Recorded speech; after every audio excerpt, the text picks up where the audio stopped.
Hello and welcome back to Soul Blazer. This is Bio Enchanted, and today we'll be starting the final part of the Soul of the Mountain. Took me a little time to realise what was going on here, that I'd actually paused it. I had to kind of forgotten I'd done that. But there we go. Let's just make sure I have some herbs as well, just in case.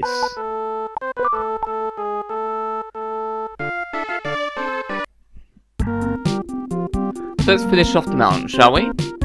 There's not that much to go. Just a few little areas to deal with.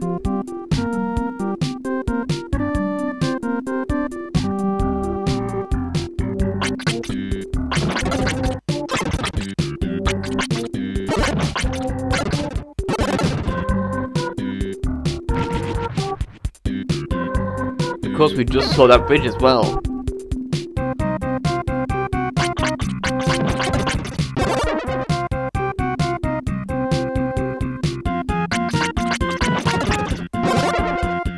Overall, I didn't really mind the mountain house much. It's not as violent as I remember, but some of the enemies towards the beginning and towards the end, like the bats and the snowballs, are pretty annoying to deal with overall. As far as I remember though, from this point in the game on, I think it stops throwing the more annoying enemies at you. I remember some of the later enemies being easier to deal with without magic. Because unlike these arses, they at least try and get in range of your sword so you can actually hit them. Which means hopefully in the last few dungeons I'll be able to save up a bunch of gems because I'm wasting a lot of them here. I'm not going to have many gems by the end of this level, by the way. I'll do badly with that. Rotator is garbage. We'll see why in a minute when I test it out for you and show you what it's like. A light ring rotates around you. You'll see. It's pretty dire as far as spells go. It's probably one of the worst spells in the whole game because of how wasteful it is. I'm going to try and use it though just to show off. Those guys we're going to ignore because we don't have to kill them. All they are is just an irritation where what they do is they make these little icicles pop up around you. And they're a huge pain to deal with because of that. Because you'll often be fighting a different kind of enemy at the same time as the icicles coming. And yeah, this is how bad that particular thing is. It's like, no, let's just never use that again, shall we? Let's take off Rotator for Light Blade. Because Rotator is the worst. So bad. We're finally getting prisoners in our punishment room.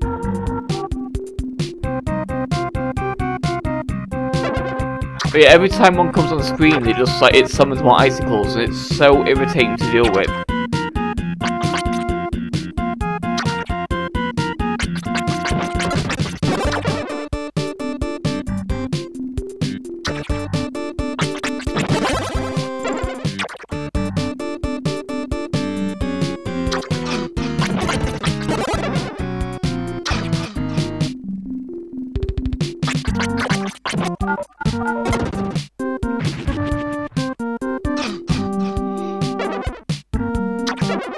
See, this area is just kind of annoying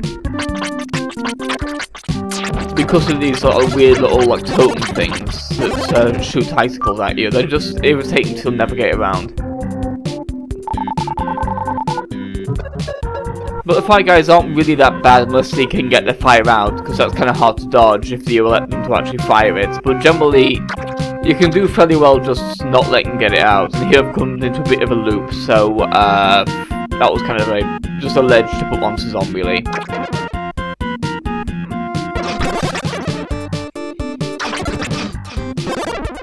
Yeah, this is the kind of thing that causes those icicle guys to be really annoying. Because I can't really maneuver without getting hit.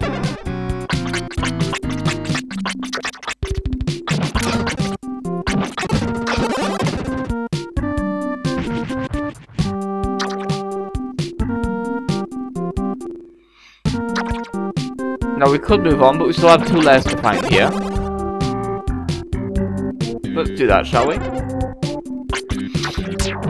Of course, more bats first of all. It's always fun to have bats. Who doesn't love bats? I'm wasting all my magic trying to hit stupid things and screwing up trying to absorb things. So I'm really bad at absorbing stuff in this game with the holding the shoulder buttons to attract orbs to you thing. I'm very bad at that.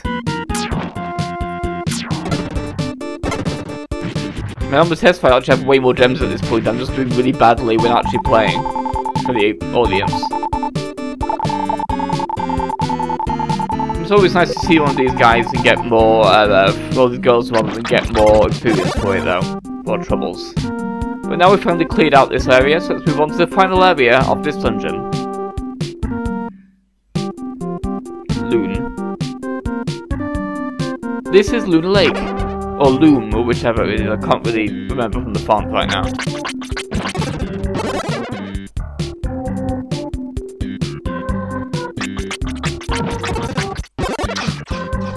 Now this area we're going to kill as many enemies as we can, but we can't actually clear it yet.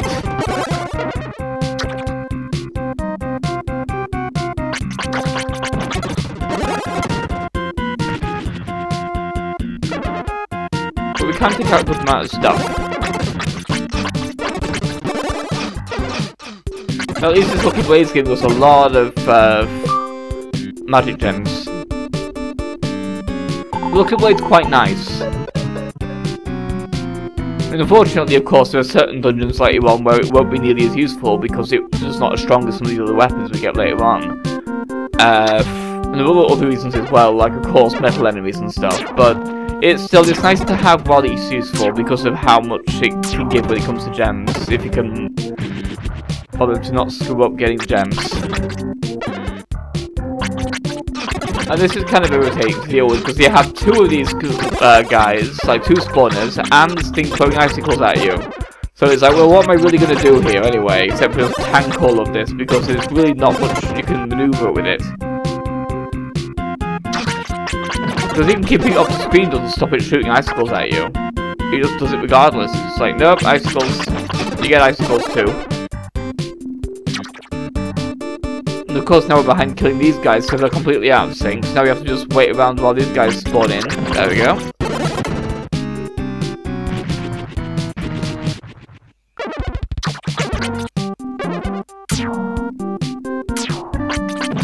Tried to be a bit cute there, but it didn't work out, so whatever, let's just deal with it that way. And bats, of course, more bats. We can't live without more bats, can we? I hate these bats so much. Not even just these bats, I hate all bats. Bats are just annoying in these games. I like them in real life, they're cute, but in the games they're really frustrating.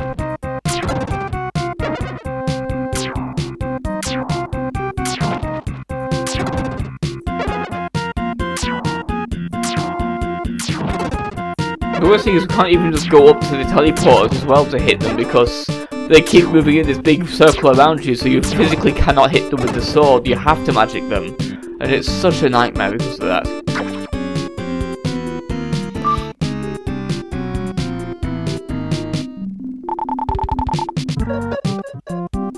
Hey, it's nice to have Grandma back.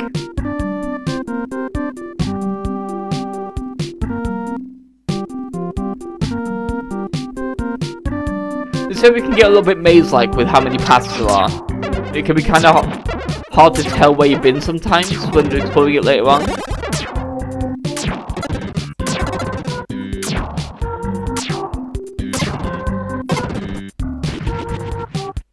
So here we go. Now we can quickly heal up with that. We of course have a final teleport of the level, which is of course to signify that this is the final room of the level. That's how the levels are laid out. Of course, we still have a bunch of monster lairs, so we can't quite go for the boss yet. And yeah, of course, the boss is still there. Not really surprised.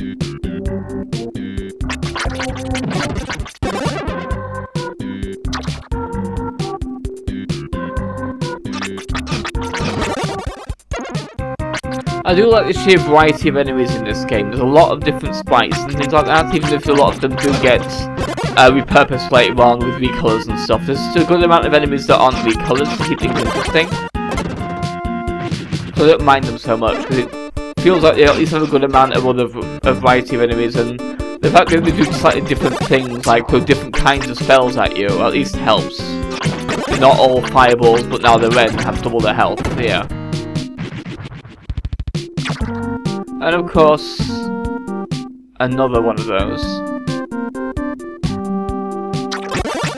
And this is actually rather cute one. I quite like this one spawning the green things already. It's like, you can't see it from there, so it's like a nice little ambush almost. And I thought, I quite like the way that's laid out. At least another grandma too. Two grandmas. How progressive.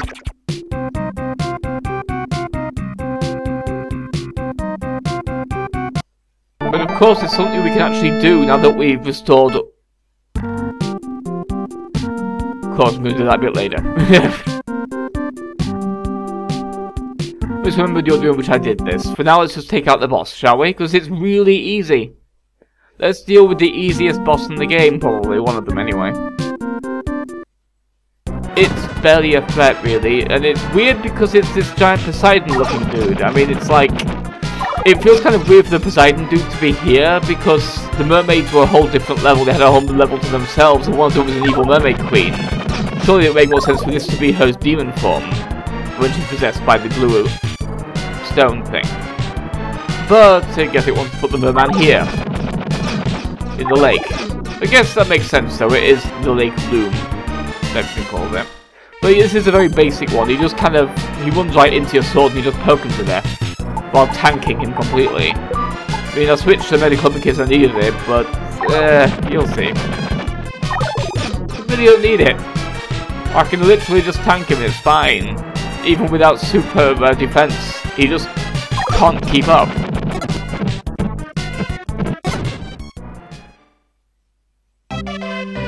Don't know what happened with that hiccup there, that was really annoying.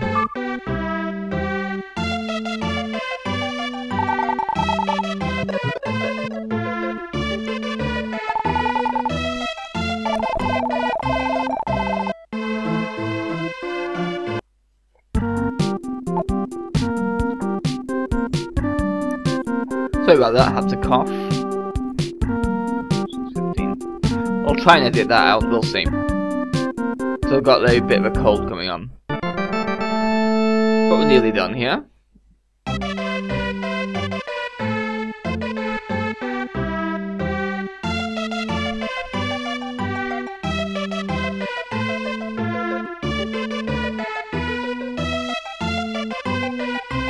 And of course both the grandmas actually came over here, because now we have the king as well.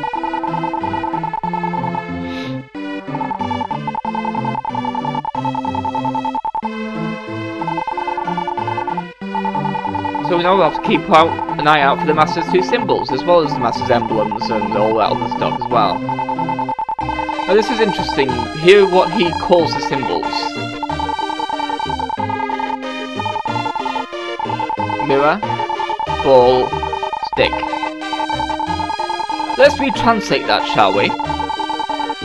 You see, there is this thing in Japanese mythology, these three items that are in quite a lot of different anime things or RPGs, including Okami.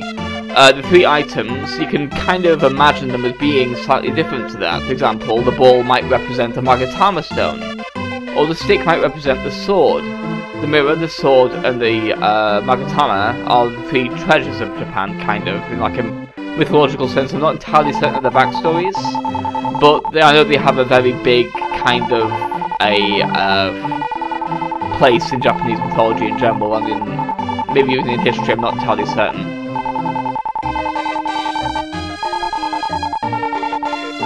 The Magatamas will, of course, as well as the Okami, also show up in, say, Phoenix Wright, for example.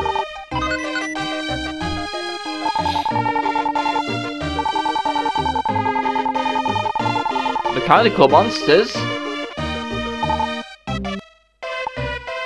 Here, of course, is what I thought I was doing earlier, but I wasn't. Now we've unlocked this guy. We can press this button and actually unlock our way to the very final enemy sanctuary thing, enemy lair, monster lair, that's what they're called, in the whole dungeon. So let's head down there, shall we?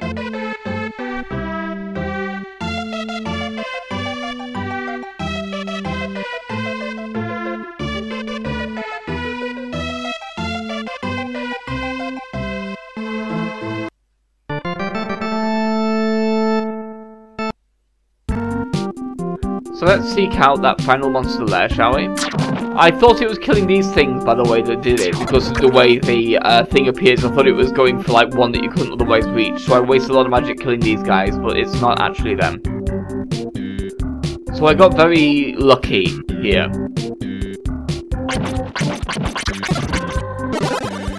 But at least I got some magic from them, so that's not too bad. This was, I thought I had to wait for it to go off, because of course a lot of monster lairs spawn when you get about that close, and it didn't this time. You have to get right on top of it for this one. So I'm still thinking it's these guys you have to take care of. Still barking way up the wrong tree, by the way. I just have to get a little bit closer to that monster lair and it would have triggered. So let's just enjoy me wasting all of my magic, shall we?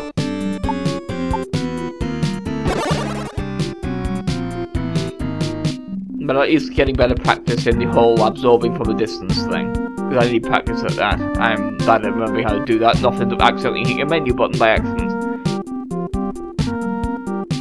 I think it's about here that I wise up and realise exactly where I was going wrong, though.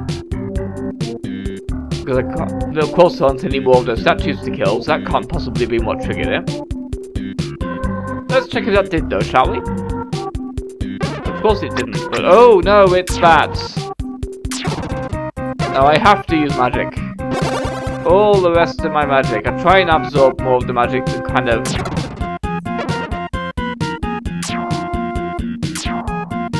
you know, make up for the whole screw-ups, but... And now I'm getting hit by the bats as well because I'm moving into their path, which is embarrassing because the path deliberately avoids you or any contact with you. It's just a massive mess in general. I screwed that up. But in screwing that up, I have released a snail. But how do we get in there?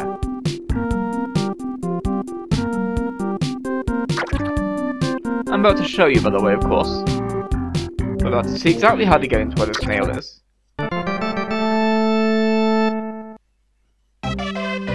And of course, one of the snails we've met is Gnome. Or Nomi, rather. Of course, the final one of the animals that were befriended by Dr. Leo. And by getting into that secret passage to the Master's we get a Master's Emblem from that snail. It's kind of weird, I think it would be the light, because of the way the light appears on the wall with the snail, but it's not, it's a little bit to the side of the light. But now we have 2 of the emblems. That's not too bad. So finally, let's move on, shall we? We have 3 emblems and 4 stones.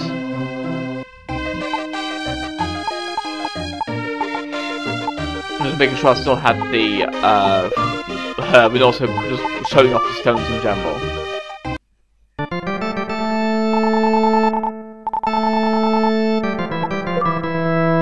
So let's finally go to the next level, shall we?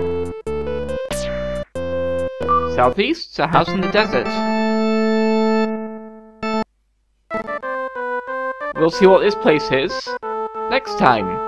So join us as we explore this very unusual looking building with what looks like a cavernous basement. Goodbye.